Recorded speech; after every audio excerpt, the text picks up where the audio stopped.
Bueno, muy buenos días, mis apreciados hermanos.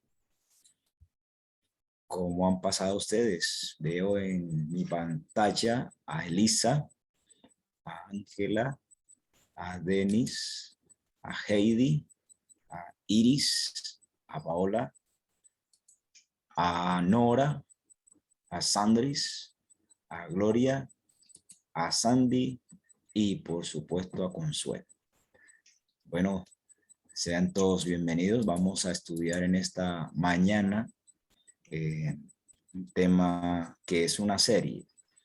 Como cuando tú estás estudiando el santuario, no puedes perder algo de lo que se diga allí porque vas a quedar con un vacío. Como cuando estás estudiando la profecía de Daniel y Apocalipsis y no se puede perder absolutamente nada de lo que de pronto allí se manifieste. Idéntico es el estudio que hoy comenzamos. Vamos a buscar en nuestras Biblias el libro de Hebreos, capítulo 4. Hebreos, capítulo 4. Vamos a leer el versículo 14, 15 y 16. Por tanto, teniendo un gran sumo sacerdote que traspasó los cielos, Jesús, el Hijo de Dios, retengamos nuestra profesión, porque no tenemos un sumo sacerdote que no pueda compadecerse de nuestras debilidades, sino uno que fue tentado en todo según nuestra semejanza, pero sin pecado.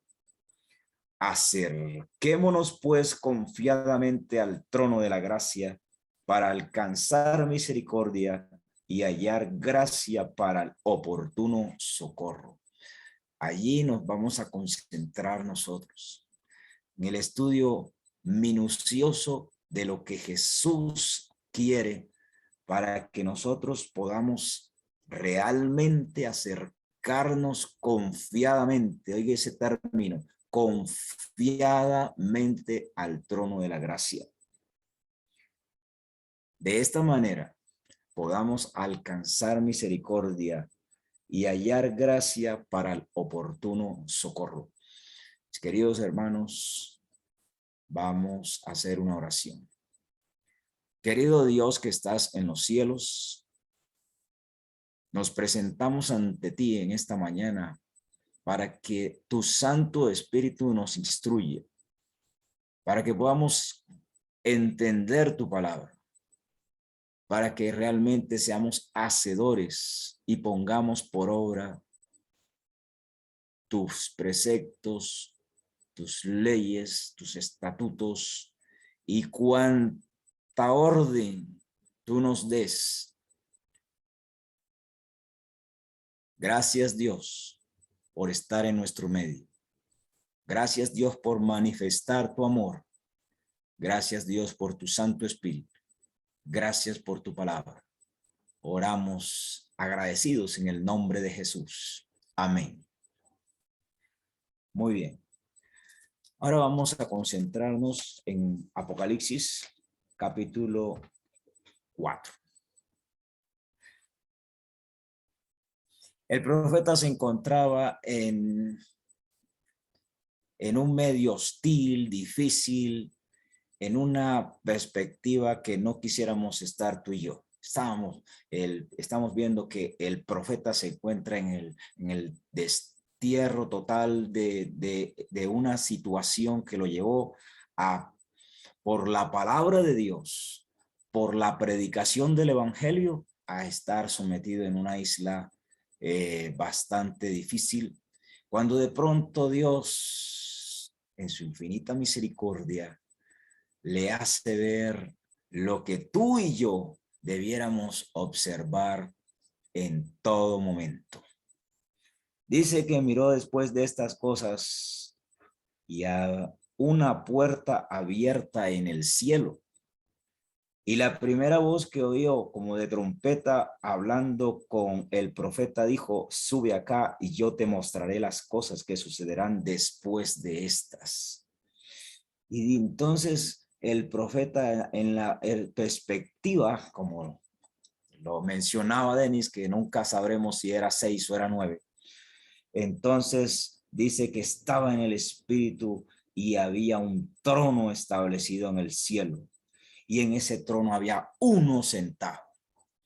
Allá está la presencia de Dios. Allí está el ser omnipotente, la majestad de los cielos, aquel que quiere que nos acerquemos confiadamente a ese trono. Allí está sentado. Y el aspecto del que estaba sentado era semejante a piedra de jaspe de cornalina. Es algo que nosotros, tú y yo, no podemos tener realmente una imaginación. ¿Cómo sería tan maravilloso lo que estaba viendo el profeta Juan?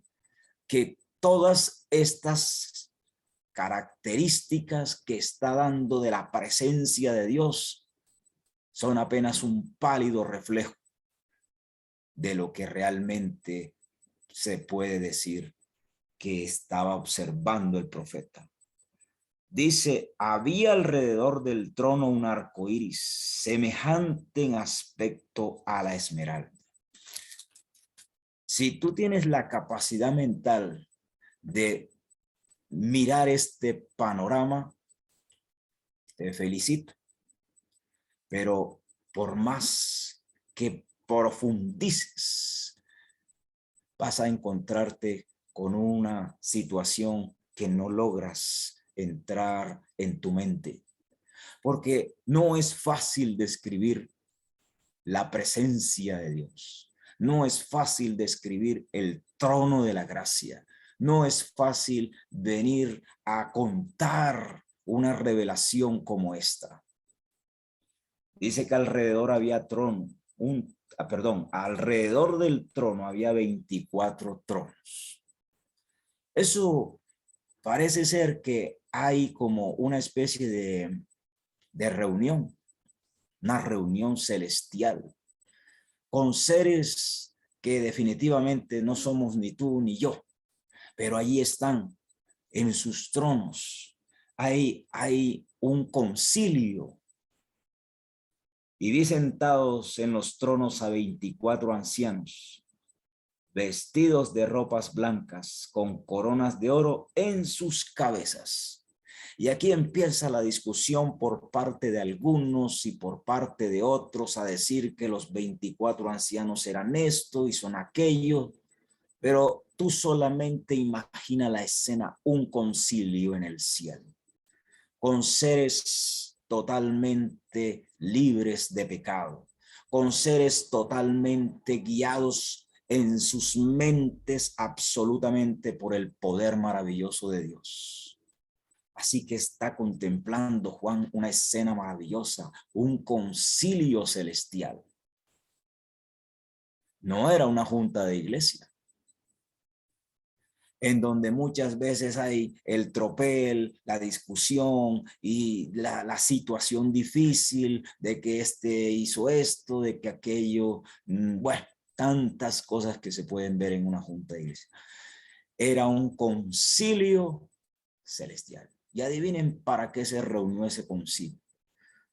Para que tú y yo podamos tener certeza de que lo que se está haciendo en el cielo es para beneficio de esta humanidad. Y del trono salían relámpagos. Hace poquito estaba lloviendo acá en la ciudad de Medellín, pero no veíamos relámpagos. De pronto en otros lares se ven relámpagos, o de pronto uno que otro día se pueden ver situaciones de relámpagos, pero los relámpagos son un fenómeno muy especial de la naturaleza, porque son como luces, son como destellos, y esos relámpagos que está hablando la profecía Son movimientos que se dan alrededor del trono. Seres angelicales que se mueven de una manera maravillosa y que parecen relámpagos. Lo podríamos observar en el libro de Ezequiel, en el capítulo 1 y tal vez 2 y de ahí en adelante. Pero podríamos decir entonces que hay mucho movimiento alrededor del trono. Están los ángeles yendo y viniendo, atendiendo los requerimientos del Todopoderoso. Se están ejecutando las acciones de manera rápida que parecen relámpagos. Mis hermanos, esas acciones tienen que ver con la obra que Dios hace por nosotros. El día que Daniel estaba orando, se había colocado a orar, en ese momentico le dijeron al ángel Gabriel, mira, ve dónde está Daniel allá en la tierra y explícale, porque él no entiende. Ve allá donde está Consuelo, que está orando, y explícale porque no entiende. Ve donde Henry, que está allá orando, y explícale porque no entiende. Y así con cada uno de nosotros. Y cuando estamos orando, la presencia de los ángeles están allí. Están listos para que nosotros tengamos el entendimiento totalmente despejado y podamos acercarnos confiadamente al trono de la gracia. Mis hermanos, el tiempo de angustia, cual nunca ha habido, ni tú ni yo lo conocemos aún, es inminente. Nos encontramos, como dice la palabra de Dios, dormidos como las vírgenes. La palabra de Dios no es un cuento, mis hermanos. Cuando dice la palabra de Dios, el mismo Jesús explicando la parábola, la iglesia se encontrará en un estado deplorable en el momento de la venida de Cristo. Cuando tú lees la historia de la iglesia en el momento de la fase de la Odisea, es un estado deplorable. Entonces nosotros, mis queridos, al ver esta escena, tenemos que levantarnos, tenemos que hacer como el profeta Juan, asombrarnos de lo que es el trono y la majestad que quiere hacer por ti y por mí. Y delante del trono había como un mar de vidrio. Bueno, no terminé el versículo 5. Dice que ardían 7 lámparas de fuego, las cuales son los 7 espíritus de Dios. Aquí está la acción del Espíritu Santo. Aquí está clarito el accionar de las famosas manifestaciones del cielo, pero dirigidas y coordinadas por el Espíritu de Dios. Aquí se manifiesta lo que dice Isaías capítulo 11, versículo 2, las 7 grandes manifestaciones del Espíritu Santo.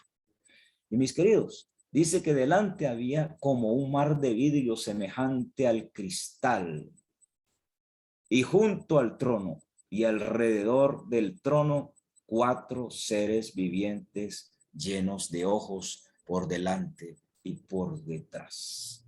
Y son seres que no podemos imaginar cómo pueden ser un ser lleno de ojos.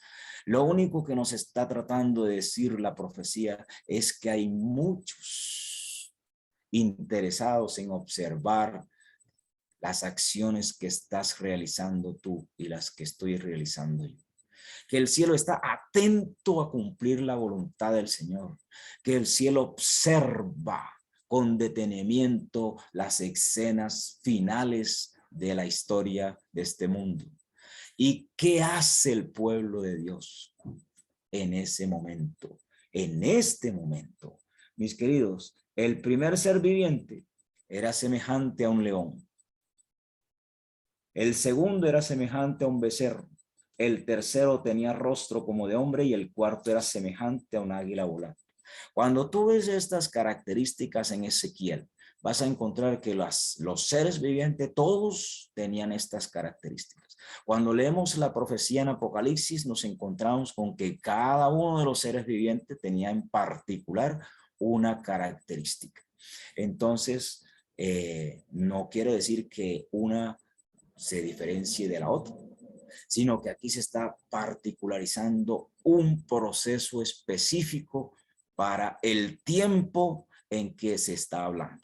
Y es la historia a través de la profecía señalada por cada uno de estos personajes importantes que parten del trono de Dios, que son esos seres que están permanentemente delante del trono de la gracia, al cual debemos acercarnos confiadamente tú y yo.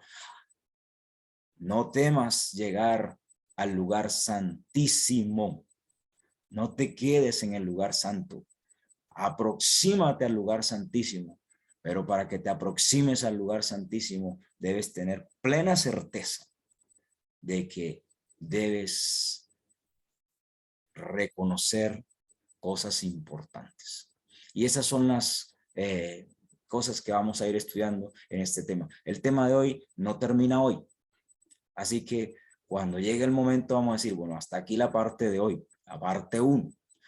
Y vamos a ir después mencionando de qué en realidad estamos comenzando a hablar. Recuerden que hay muchos temas de los cuales nos estamos refiriendo y precisamente tenemos que abordarlos todos. Vamos a hablar acerca de lo que es la reforma, porque muchos no entienden la reforma. Muchos piensan que la reforma es dejar cosas y la reforma ya lo comenzamos a estudiar. Vamos a hablar de lo que es el sellamiento y muchos están esperando que venga algo del cielo y ¡pum!, le ponga un sello acá. Vamos a hablar de lo que es la lluvia tardía, el fuerte pregón, el zarandeo, el tiempo de angustia previo y el que viene después, el abandono de las ciudades, la ley dominical. Vamos a hablar del abandono después finalmente el decreto de muerte, las plagas, cuando viene el tiempo de angustia supremo en el pueblo de Dios. Y finalmente abarcaremos el tema de la liberación del pueblo de Dios. Va a quedar una tarea para cada uno de nosotros y esa tarea consiste en lo siguiente. Usted durante estos días que vamos a estar, se va a aprender los últimos 10 capítulos del conflicto de los siglos. Yo no sé si de memoria, pero usted los va a leer. Los últimos 10 capítulos, todo adventista debería saberlos hasta de memoria, porque allí está consolidado toda la escena de los tiempos en los cuales estamos, de los cuales vamos a vivir, de los cuales vamos a pasar. Ya está consolidado allí. No nos dice el cómo va a pasar, pero sí nos dice qué va a pasar. Y cuando te dicen el qué va a pasar, ya tú debes estar preparado para el cómo va a pasar. Mis queridos hermanos, dice ahí que siempre que aquellos seres vivientes, versículo 9, dan gloria y honra y acción de gracias al que está sentado en el trono, al que vive por los siglos de los siglos, los 24 ancianos se postran delante del que está sentado en el trono y adoran al que vive por los siglos de los siglos, y echan sus coronas delante del trono diciendo, Señor, digno eres de recibir la gloria y la honra y el poder, porque tú creaste todas las cosas y por tu voluntad existen y fueron creadas. Queridos hermanos, aquí estamos viendo la presencia de ese maravilloso Dios. Y entonces algunos discuten que si era Dios el Padre, que si era Dios el Espíritu Santo, si era Jesucristo el que está sentado en el trono. Pero yo te digo, es la presencia de Dios. Indudablemente, caracterizando el personaje, tenemos que concluir que estamos hablando de la presencia del Padre, ya que en los siguientes versículos del capítulo 5, se nos va a dar la entronización de nuestro Redentor Jesucristo a través de la presencia de un cordero como inmolado, cuando ese ser entra y se asciende a los cielos, y como los ángeles en torno a él empieza como una especie de protocolo, de acto de consagración, de adoración, y recibe entonces la adoración de todos los seres por orden del Padre. Así que está la presencia de esa deidad, tanto el Padre como la presencia del Hijo y la acción poderosa de la presencia del Espíritu Santo. Vemos cómo está el cielo en torno a una adoración, y qué pasa contigo y conmigo en estos momentos en que el cielo está presto y dispuesto para hacer ese acto de adoración. Tenemos que entrar en la misma condición, pensar que el reino de los cielos no es como la tierra. No es como las cosas que nosotros vemos aquí en esta tierra, en este mundo lleno de pecado, lleno de odio, lleno de violencia, lleno de maldad, lleno de hipocresía, lleno de enfermedades, lleno de tanta cosa que abruma y que produce tristeza, llanto, muerte, dolor, etc. Apreciados hermanos, no hay término medio. El Señor dice, el que no es conmigo, contra mí es. Y el que no recoge conmigo, desparrama. Ese es Lucas 11:23.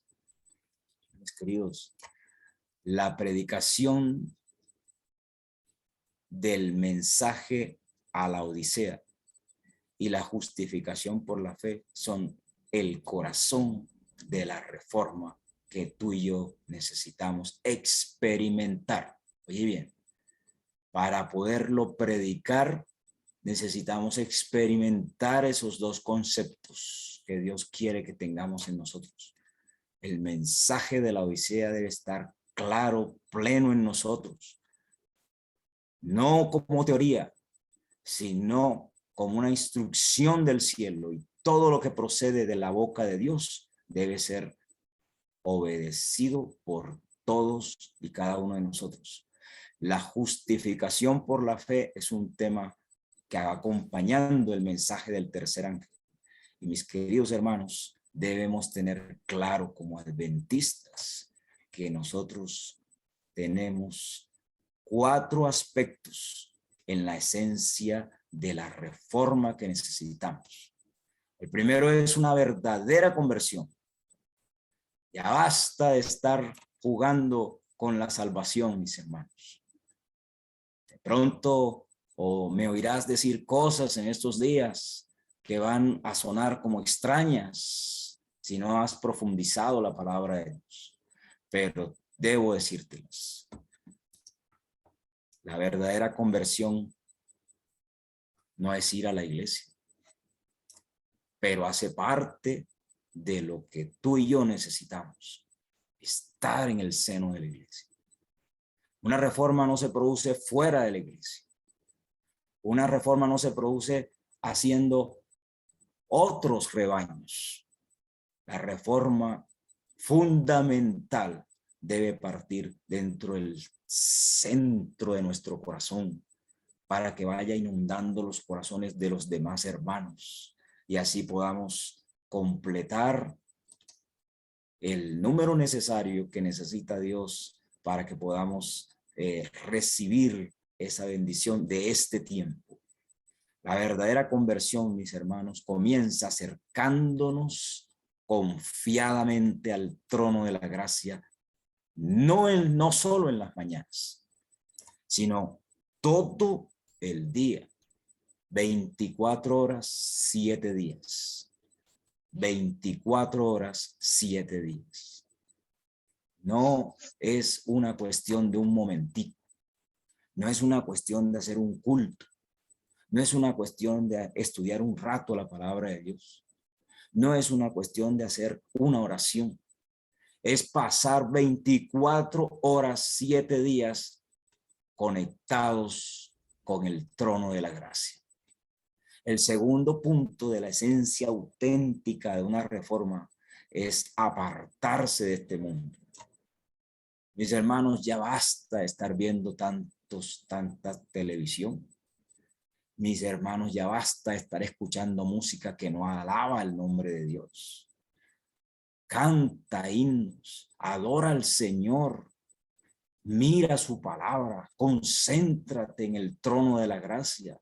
El pueblo de Dios, cuando estaba en el día del juicio, el famoso Yom Kippur, se reunía alrededor del santuario solo para escuchar esas campanitas por donde iba el sumo sacerdote, y nuestro sumo sacerdote, como dice el libro de Hebreos, está haciendo una acción por ti y por mí. Necesitamos estar concentrados alrededor del lugar santísimo para escuchar esas campanitas, para escuchar sus pasos, para escuchar su voz, sus instrucciones. El tercer aspecto de la esencia de la auténtica reforma tiene que ver con la victoria sobre el pecado por medio de Cristo. La victoria sobre el pecado. Tristemente, el otro día escuchaba decir a un predicador: siempre que estemos en esta tierra, estaremos pecando. Y yo me pregunté, bueno, ¿será que el predicador no ha leído bien la palabra de Dios? ¿Será que no ha entendido lo que Cristo quiere que nosotros tengamos? Y nosotros debemos perseguir, cumplir el propósito de Dios, el que tiene para cada uno de nosotros. No el propósito que tiene para la iglesia, porque a la iglesia tarde que temprano la va a salvar. Pero entonces, ¿dónde estamos tú y yo? ¿En ese grupo o en el que va a quedar fuera por causa del zarandeo? Creo que este tema también va tocando otras cositas por allí, pero no estamos hablando hoy de zarandeo, sino de reforma. Y el cuarto aspecto es la entrega completa que debemos tener tú y yo, sea la circunstancia que fuere, mis hermanos. No vayas a pensar que la vida en torno a Cristo es color de rosa, porque dice que todo el que quiera vivir piadosamente padecerá persecución. Cuando más nos acerquemos tú y yo a Cristo, cuando más cerca estemos del trono de la gracia, cuando más confiadamente lleguemos allí a visualizar las escenas del trono de Dios y más obediente nos volvamos, más rechazo tendremos, más seremos vistos como especie rara, más seremos señalados, más seremos sometidos a diferentes situaciones por causa de un enemigo que sabe que estamos cerca de lograr que el propósito de Dios se cumpla en nosotros. Entonces, mis queridos, repasemos estas 4 esencias de la auténtica reforma. Una verdadera conversión. Tenemos que permitirle al Espíritu de Dios que ponga pequeñito en nuestro corazón y lo cambie, lo transforme, lo quite y coloque la naturaleza que Él quiere implantar en nosotros. Se dice muchas veces alegremente que lo que vamos a llevar al cielo es el carácter, pero yo te digo hoy que no será cualquier carácter. Será el carácter de Cristo implantado por el Espíritu de Dios en nosotros. No es tu carácter hoy día, no es mi carácter hoy día, es el carácter de Cristo reflejado en la vida por esa intimidad a la cual habremos llegado al estudiar su palabra, al orar constantemente, al estar decididamente entregados a hacer su voluntad. Y eso nos lleva a apartarnos del mundo. Esto nos lleva a que tú no tengas ese vínculo con las cosas de este mundo. Y entonces voy a renunciar al trabajo. No, nadie te está pidiendo que renuncies al trabajo. Entonces voy a renunciar a mi familia. No, nadie te está pidiendo que renuncies a tu familia. Nadie te está pidiendo que dejes ni siquiera las cosas. Solo que te entregues completamente a Cristo Jesús. Él se encargará por medio de su Santo Espíritu de ir eliminando todo aquello que impide que tú y yo recibamos la bendición. Él se encargará de ir puliendo como lo que estamos estudiando en la escuela sabática, puliéndonos. En el crisol de cada uno se hace ese tratamiento especial. Y mis queridos hermanos, esa apartarse del mundo incluye muchas cosas, pero la decisión la tomamos nosotros. El Espíritu Santo no nos va a apartar del mundo porque Él quiera apartarnos. Esa decisión la tomamos tú y yo. Así como tomamos la decisión de entregarnos a Cristo, también tenemos que tomar la decisión de apartarnos del mundo. Quitar nosotros cosas nos es verdaderamente imposible. Pero permitirle al Espíritu de Dios que quite todo aquello que nos impida ver la gran manifestación de su obra poderosa en nosotros, esa sí es una decisión que tú y yo debemos tomar. Para que entonces podamos realmente apartarnos de este mundo. Porque cuando tú tomas la decisión por ti mismo de dejar cosas, de apartarse de esto y de aquello y de no hacer esto, entonces créeme que lo terminarás otra vez haciendo. Pero cuando colocamos en manos de nuestro Dios, cuando nos disponemos a hacer realmente la obra que Dios quiere, a poner por obra su ley y a guardar sus preceptos, mis queridos, el Espíritu Santo se va a deleitar cumpliendo el propósito de Dios en cada uno de nosotros y nos va a llevar a la victoria sobre el pecado, que es la tercera esencia de la reforma. Entonces, no habremos visto nosotros ese momento.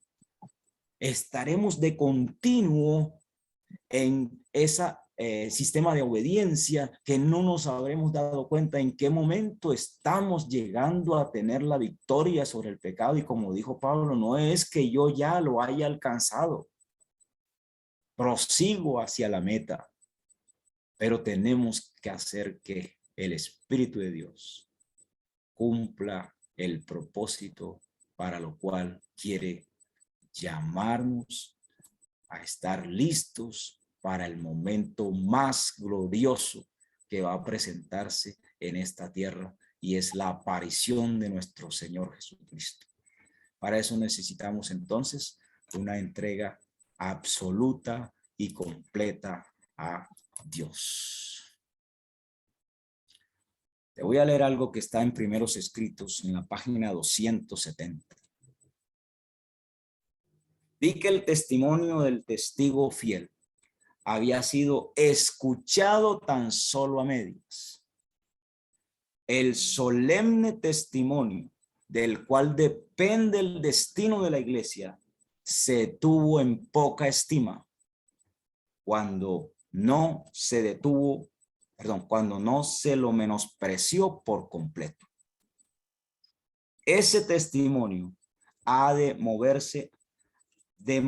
a profundo arrepentimiento todos los que lo reciban sinceramente, lo obedecerán y quedarán purificados. Así que el mensaje tiene una aplicación individual y su resultado colectivo se producirá en la medida en que cada uno lo acepte y lo practique en su vida. ¿Qué dice Apocalipsis 3:15? Apocalipsis 3:15 dice, yo conozco tus obras, que no eres frío ni caliente. ¿Ese mensaje de quién es? Del testigo fiel, del que acabamos de mencionar. Y ese mensaje está siendo rechazado, está siendo no tenido en cuenta. Ese mensaje está siendo desestimado por la iglesia. Y mis queridos, para eso estamos tú y yo, para salir de ese embrollo que el enemigo ha sembrado en torno a la profecía apocalíptica. Tanto que muchos han empezado a estudiar las profecías y después terminan enredándose en conceptos, en doctrinas extrañas y, por supuesto, abandonan el estudio de la profecía.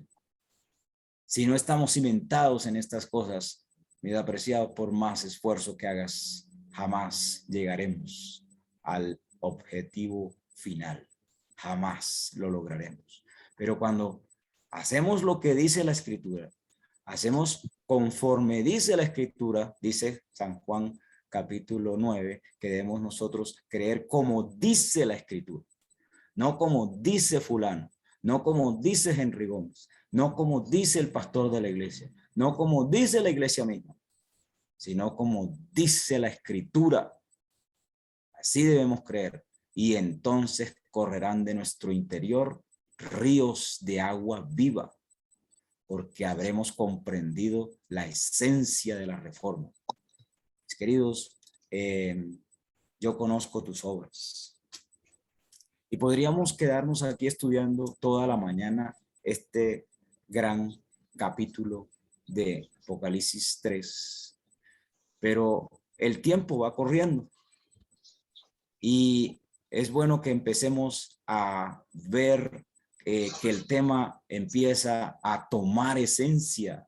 El tema apenas está como comenzando a acomodarnos en la verdadera situación en que estamos tú y yo. Comprender el mensaje del testigo fiel. Para eso, vamos a continuar en el día de mañana nuestro estudio. Por hoy, vamos a dejarlos con una grata tarea y es comenzar a leer los últimos 10 capítulos del conflicto de los siglos. Ya sabes, debes tenerlo siempre en la mente, porque ese es el plano del futuro, ya inmediato, al cual estamos llegando tú y yo. Dios los bendiga en esta mañana y mañana continuaremos con nuestro estudio. Gracias, hermano Henry. Dios le bendiga. Amén.